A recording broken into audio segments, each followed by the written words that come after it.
தரமான பிஓபிஎஃப் சிஸ்டனை கேட்டு வாங்குங்க. தரமான பிஓபிஎஃப் ஜெஸ்டா, தரமான பிஓபிஎஃப் ஜெஸ்டா. தேநீரின் உன்னத கிளை. மட்டக்களப்பு, கவுளியாமடு மற்றும் பலுக்குனாவ ஆகிய பகுதிகளில் சட்டவிரோத குடியேற்றங்கள் ஏற்படுத்தப்படுவதற்கு எதிர்ப்பு தெரிவித்து இன்று ஆர்ப்பாட்டம் ஒன்று முன்னெடுக்கப்பட்டது. தமிழ் தேசிய கூட்டமைப்பு ஏற்பாடு செய்திருந்த இந்த ஆர்ப்பாட்டத்தில் பலர் கலந்து கொண்டதாக எமது பிராந்திய செய்தியாளர் குறிப்பிட்டார்.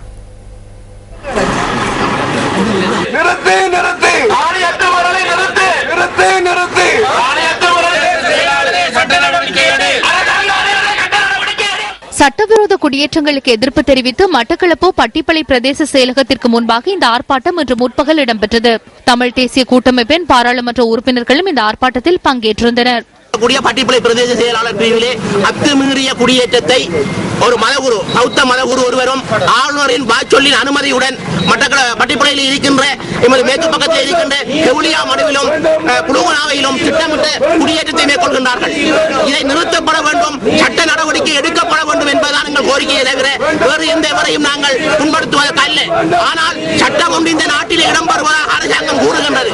ஆனால் இந்த காணி அபகரிப்பு, திட்டமிட்ட குடியேற்றங்களுக்கு சட்டம் என்பது இல்லாமல் இருந்து கொண்டிருக்கின்றது. இந்த அத்துமீறிய குடியேற்றத்தை அரச அதிபரோ அல்லது அரச ஏனைய உயர் அதிகாரிகளோ இதுவரை தடுத்து நிறுத்தவில்லை.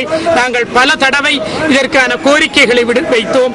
ஆனால் அவர்கள் நிறைவேற்றாத காரணத்தினால் இன்று பட்டிப்பளை பிரதேச செயலகத்துக்கு முன்பாக அதற்கு நியாயம் கோரி அத்துமீறிய குடியேற்றத்தை உடனடியாக நிறுத்த வேண்டும், சட்டத்தை அமலுக்கு கொண்டு வர வேண்டும் என்ற ரீதியிலே நாங்கள் ஒரு சிறு ஆர்ப்பாட்ட பேரணியை மேற்கொண்டிருக்கின்றோம். ஏனென்றால் கடந்த சில காலமாக இங்கு மட்டக்களப்பு மாவட்டத்தில் பல இடங்களில் இவ்வாறான சிங்கள அத்துமீறிய குடியேற்றங்கள் நடைபெற்றுக் கொண்டிருக்கின்றது. மௌனதீவு பிரதேச செயலாளர் பிரிவிலும் கூட 25,000 ஏக்கர் மேய்ச்சல் தரை காணி கூட இன்று ஊர்காவற்படைக்கு விவசாயத்திற்கு ஆளுநரினால் கையாளிக்கப்பட்டிருக்கிறது. அத்துமீறி ஏற்படுத்தப்பட்டிருக்கின்ற இந்த குடியேற்றத்தை அரச உயர் அதிகாரிகள் சட்டத்தின்படி நிறுத்த வேண்டும். அரசாங்கத்தால் ஆக்கப்பட்ட சட்டத்தை, காணி சட்டத்தை அமல்படுத்துங்கள் என்றுதான் கேட்கிறோம். ஏற்கனவே நீதிமன்றத்தில் நிறுத்தப்பட்டவர்கள் கூட நீதிமன்ற கட்டளைக்கு அடிபணியாது தொடர்ந்து அங்கே வீடுகளை கட்டிக் கொண்டிருக்கின்றார்கள். இதற்கு பின்னால் ஒரு பௌத்த குரு துணையாக இருந்து கொண்டிருக்கின்றார் என்று கூட 21 நிரந்தர கட்டடங்களுக்கு அத்திவாரமிட்டு அவர் அந்த வீடுகளை கட்டிக் கொண்டு வருகிறார். இதன் நோக்கம் என்னவென்றால் மட்டக்களப்பு மாவட்டத்திலே இன விகிதாசாரத்தை குறைப்பதற்கு முன்னோடி எச்சரிக்கை, முன்னோடியாக எடுக்கப்படுகின்ற நடவடிக்கை என்றுதான் நாங்கள் கருதுகின்றோம். ஆர்ப்பாட்டத்தில் ஈடுபட்டவர்களால் பிரதேச செயலாளரிடம் மகஜர் ஒன்று கையளிக்கப்பட்டது. இந்த நடவடிக்கை மற்றது பல்வேறு தரப்புல இந்த சம்பந்தமான கலந்துரையாடல்கள் இடம்பெற்றது. அரசாங்க அதிபர், மாகாண காணி ஆணையாளர், இறுதியாக கௌரவ ஆளுநர் அவர்களோட தலைமையில கூட இது தொடர்பான பல கலந்துரையாடல்கள் நடைபெற்றுக் கொண்டிருக்கு. ஆகவே இது தொடர்பு இந்த நடவடிக்கை எடுத்துக்கொண்டுதான் இருக்கிறேன். இந்த மகஜரையும் நான் மாவட்ட அரசாங்க அதிபருக்கு அனுப்பி தொடர்ந்து நடவடிக்கை.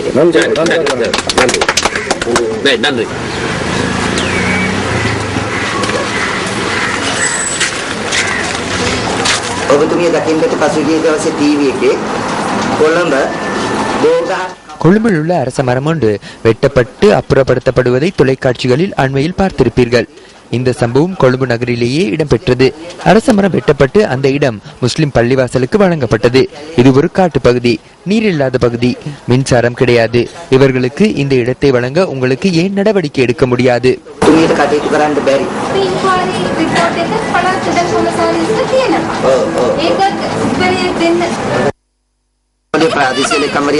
கவுளியாமடு மற்றும் புலுக்குனாவ ஆகிய பகுதிகளில் வாழ்கின்ற சிங்கள மக்களின் வீட்டு நிர்மாண பணிகளுக்கு தடை விதிக்கப்பட்டிருந்தது.